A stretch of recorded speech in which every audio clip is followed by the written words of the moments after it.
La retraite de Crucible avait coûté cher aux Night Lords, et seul un quart des guerriers envoyés au combat étaient retournés à leur transport.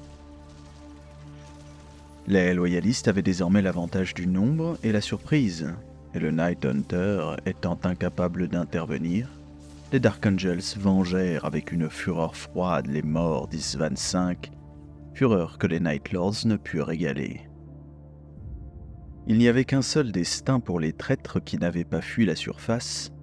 car les Dark Angels n'avaient guère de pitié pour eux, bien que beaucoup de ceux qui n'avaient pas réussi à atteindre les vaisseaux d'évasion se soient rendus dans les lieux sauvages de Crucible, forçant les Dark Angels à perdre de précieuses journées à traquer les derniers d'entre eux.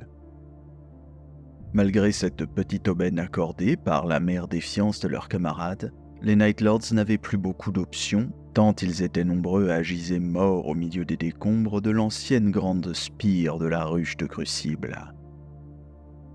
Alors qu'ils étaient autrefois la puissance suprême, leur nombre était suffisant pour contrer l'habilité reconnue des armes de la Première Légion. Ils se trouvaient maintenant réduits au point où cet avantage disparaissait. L'affrontement crucial sur Crucible s'était transformé en déroute. Ceux des Night Lords engagés sur d'autres mondes de la ligne de front se sont rapidement trouvés menacés. Leur propre renfort gisait mort sur Crucible, et l'host principal des Dark Angels avait rapidement envoyé des guerriers sur les planètes attaquées. Là où les Night Lords s'attendaient à des massacres unilatéraux sur un terrain qu'ils avaient minutieusement repéré, ils devaient maintenant faire face à des combats sur des champs de bataille beaucoup plus vastes.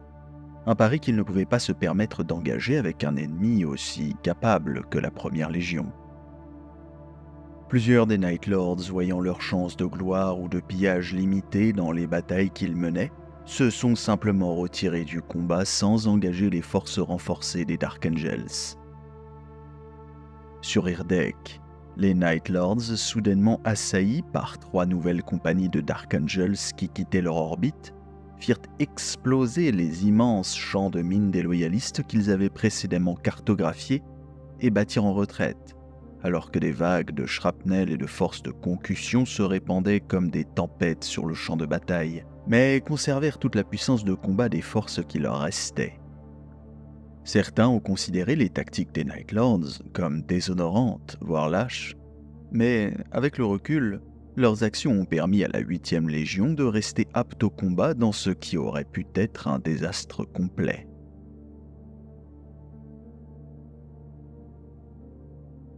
Les Night Lords réussiront à se retirer de leur offensive ratée et à conserver suffisamment de leurs moyens de combat pour continuer à représenter une menace pour le Lion.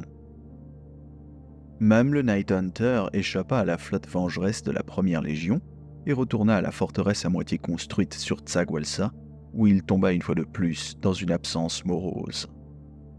Cependant, libéré des contraintes liées à la lutte contre un ennemi dont l'habilité aux armes était égale à la leur, les Dark Angels et leurs alliés passèrent sans problème de la défense acharnée à l'assaut total.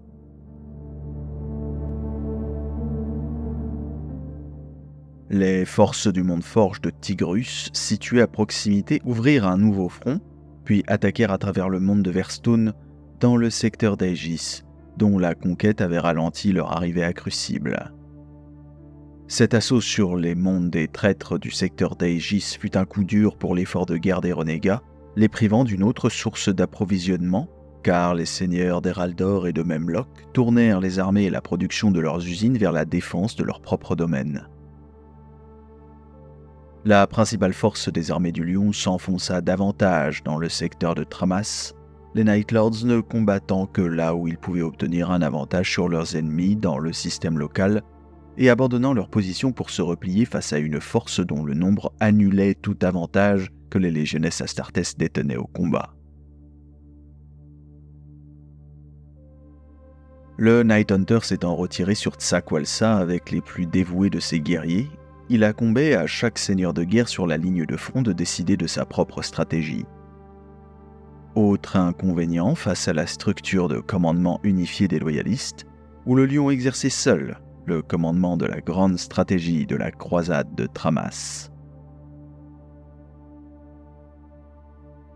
L'arrivée d'une frégate très endommagée de Tramas allait déclencher le prochain affrontement majeur, apportant la nouvelle de l'arrivée d'Ulan Uda dans ce bastion loyaliste essentiel et du malheur qui lui était tombé dessus. Tramas elle-même se trouvait toujours au-delà des lignes de progression des armées loyalistes et dans le territoire contrôlé par les Night Lords, principalement les bandes de guerriers fidèles aux princes sans visage dont la force n'avait pas été réduite par les combats sur Crucible. Le Lion refusa d'étendre ses forces en s'engageant dans un assaut majeur pour briser les lignes et s'emparer de Tramas, et même s'il le voulait, une lutte aussi ardue ne serait jamais résolue à temps pour aider ce monde assiégé. Pourtant, le Lion n'était pas disposé à permettre qu'une ressource aussi importante soit détruite sans combat, et il rassembla donc un groupe de guerriers triés sur le volet pour entreprendre une attaque en contournant les lignes principales pour frapper directement Tramas. Un millier de vétérans de la Deathwing, jurant de protéger leur primarque à tout prix et composés sur les restes de plusieurs compagnies détruites lors des combats sur Crucible, formaient le noyau de sa force, augmenté par des effectifs restants du chapitre du Lion Cramoisi et du prêteur Corsvain, qui gagna une place aux côtés du Lion grâce à son courage et à son habileté singulière aux armes. À cette force s'ajoutèrent les guerriers survivants des White Scars, volontaires de Zenjin Khan, qui avaient fait le serment puissant et contraignant que lui et sa confrérie se rachèteraient au combat ou dans la mort, et ainsi effaceraient la souillure de la trahison de leur honneur. Un groupe de croiseurs noirs et blancs avec à leur tête le cuirassé Gloriana Invisible Risen plongea dans le Warp, une course périlleuse à travers les tempêtes Warp qui entouraient Tramas. Un risque dicté par le besoin, car il n'avait pas le temps d'éviter le vaste bourbier de tourbillons et de vortex éthériques qui sévissaient dans cette région de l'espace. 2 navires, le Pale Horseman et l'Azure Bolt, furent détruits lors de ce passage périlleux dans les profondeurs du Warp. Le premier avait été déchiré par les tempêtes tumultueuses qui avaient éclaté sans avertissement, et l'autre avait simplement disparu, s'évanouissant sans laisser de traces dans les voûtes sans fin de l'espace éthérique. Les autres vaisseaux, bien que la plupart aient subi au moins des dommages mineurs pendant la traversée, survécurent pour ouvrir une brèche dans le Warp moins d'une semaine après leur départ. Une pierre fracturée mais déterminée jetée dans un bassin déjà en effervescence. Car Tramas se trouvait maintenant au bord de la destruction, la vaste ombre d'Ulan Uda s'étendant sur l'ancienne capitale de la Frange orientale, et la masse détestable de la gorge du prédateur causait à elle seule des dommages incalculables à la surface de Tramas, alors qu'elle se mettait en position pour commencer son festin. Les différents plans orbitaux de Tramas étaient encombrés par les coques flottantes des navires brisés et les escadrons battus de ceux qui combattaient encore, les navires survivants de la flotte Tramassi et les embarcations caristes armées se mesuraient aux navires de guerre de Nostramo et d'Ulan Uda. C'était une vision de folie, un enfer de débris tournoyant dominé par la terreur boursouflée de la forge prédatrice et éclairé par la flambée actinique de centaines de batteries de lances et les affres de la mort des grands croiseurs. Un champ de bataille dépourvu de tactique ou de stratégie, où il ne restait que le massacre et la mort. Aucune ruse subtile, ni aucun stratagème astucieux ne pouvait éviter le malheur qui s'annonçait en orbite haute au-dessus de Tramas. Seul un acte de vaillance suicidaire pouvait retenir l'avance d'Ulan Uda.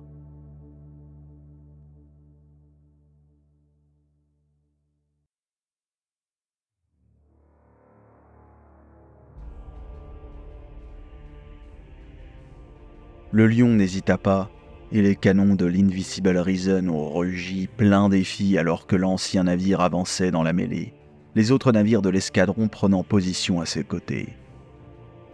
Balayant le champ de bataille, le Lion n'avait pas tenté d'engager les Night Lords ou les vaisseaux du Mechanicum Noir dans une longue bataille, mais avait plutôt utilisé la puissance de feu combinée de ses navires pour ouvrir un chemin vers le gros de la forme lunaire d'Ulan Uda qui se profilait à l'horizon. La Lune, bien que petite comparée à une planète comme Tramas, était encore bien au-delà de ce que l'on pouvait imaginer pour les vaisseaux qui la défiaient ce jour-là, avec des couches de manufactorum, des halls de forge et des voûtes de moteur, une peau de blindage de plusieurs kilomètres d'épaisseur, et le tout parsemé d'innombrables emplacements d'armes. Le lion ne pouvait pas espérer la détruire ou la dissuader par un simple bombardement, et au lieu de cela, comme il en avait l'habitude, il abandonna toute tentative de subtilité et se rendit en personne sur le terrain pour appuyer l'attaque. Plutôt qu'une tempête de rayons laser et d'obus, ce sont des modules et des vaisseaux d'assaut qui sont tombés sur la surface d'Ulan-Uda, tandis que les vaisseaux de classe capitale tenaient leur distance et prêtaient leur puissance de feu à la bataille orbitale qui les entourait sous le commandement de Corsvain. En surface, les forces des Dark Angels et des White Scars se sont retrouvées immédiatement attaquées par les affreux drones de chair et abominations mécaniques qui composaient les armées infâmes d'Ulan-Uda. Un raz-de-marée de chair avilie et souillée, marié à une technologie interdite. Menés par le lion, les forces loyalistes s'y sont enfoncées, laissant les White Scars et Zenjin Khan garder leur zone d'extraction. Ils menèrent une guerre vicieuse dans l'enchevêtrement des forges d'Ulan-Uda, dont les salles et les couloirs étaient disposés en un labyrinthe effrayant. C'était là qu'ils se sont retrouvés face à face avec l'architecte de la folle création qu'était Ulan-Uda, la créature que l'histoire en est venue à appeler la sorcière de Tramas, une magos maléfique du Mechanicum, ancienne au-delà de toute espérance, et qui n'était plus guère que des organes desséchés maintenus dans une énorme et terrifiante enveloppe métallique. Cette créature, prise dans un purgatoire mécanique qui n'était ni vraiment vivante ni complètement morte, contrôlait les hordes de chair mécanique avec une logique glaciale et sans aucune passion, sacrifiant des dizaines de ses constructs pour faire tomber un seul vétéran des Dark Angels sans scrupule. Les sinistres impulsions neurales de la sorcière de Tramas poussèrent ces magos esclaves et serviteurs dans une frénésie, des milliers et des milliers d'entre eux descendant sur la force d'atterrissage isolée des légionnesses Astartes, telle une marée sans fin de lames. Même dirigés par le lion, les Space Marines se sont retrouvés embourbés dans une mêlée frénétique qui s'étendait sur la vaste surface d'Ulan-Uda. Se séparant en forces plus petites pour capitaliser sur leurs compétences et diviser la horde ennemie, les légionnesses Astartes prirent d'assaut les bunkers de canon et les halls de forge, les détruisant avec des charges de fusion et se dirigeant vers de nouveaux objectifs. Pourtant, malgré les dégâts qu'elles avaient infligés, ce n'était guère plus qu'une piqûre d'épingle à la vaste lune prédatrice, une broutille qui ne la ralentirait pas dans sa progression, ni ne stopperait son assaut sur Tramas. Car si le lion et ses fils avaient démoli des dizaines d'énormes émetteurs de faisceaux tranchants, il en restait des centaines d'autres, et ils construisaient lentement une charge pour découper la planète en dessous et transformer ses villes et sa chair de pierre en nourriture pour les forges d'Ulan-Uda. En orbite, le prince sans visage Nakrit Tol opposa ses vaisseaux à ceux commandés par Corsvain, déterminé à ce que rien ne reste de sa vengeance sur Tramas et refusant au commandant des Dark Angels la possibilité d'aider ses camarades à la surface. Chaque moment de combat vit la mort de centaines de drones du Mechanicum noir, mais aussi d'une poignée de légionnesses Astartes, et les guerriers qui avaient suivi le lion ne pouvaient se permettre de perdre des vies. Sentant la faiblesse, la sorcière de Tramas lâcha le plus puissant de ses sous-fifres, amassés et préservés pour une telle situation. Menée par la sorcière elle-même, une masse d'automates Erax, des machines à tuer féroces et avilissantes, dotées de griffes pouvant cisailler une armure, se lancèrent dans la bataille. Rencontrés de front par le lion et les guerriers des compagnons de la Deathwing, l'assaut était émoussé, fauchant des griffes d'acier contrées par des lames calibanites, mais il avait immobilisé les Dark Angels, les clouant sur place et les laissant incapables de poursuivre leur campagne de sabotage. Pourtant, Zenjin Khan n'était pas resté inactif pendant que le lion combattait, car les célèbres éclaireurs des White Scars avaient découvert une série de générateurs instables enfouis profondément sur la surface et lourdement gardés par d'énormes automates sentinelles. Un seul court message Vox annonçait l'attention du Sauveur, transmis en clair aux Dark Angels alors qu'ils se battaient pour leur vie. « Évacuez maintenant. Nos dettes sont payées en totalité. » Les White Scars abandonnèrent les zones d'atterrissage pour attaquer de plein fouet les profonds générateurs, déchirant les rangs des automates défenseurs avec une fureur suicidaire. Ils n'avaient fait aucune tentative d'exterminer l'ennemi ou de s'emparer du terrain, troquant leur vie pour se rapprocher des vastes réacteurs souterrains dans des échanges de tirs vicieux dans le labyrinthe noir complet sous Ulan-Uda. Personne ne pouvait savoir quels exploits de bravoure et d'habileté furent accomplis lors de cet assaut.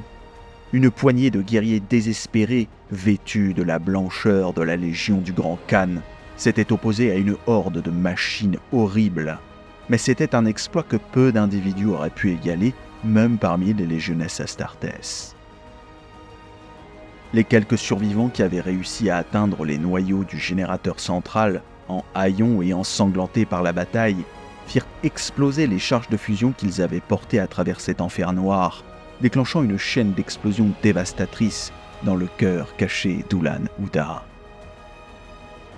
Plusieurs des Dark Angels qui avaient combattu loin en surface prétendirent avoir capté des fragments d'une dernière transmission portant l'identité du Sauveur lui-même et gravement déformés par le rayonnement de l'explosion.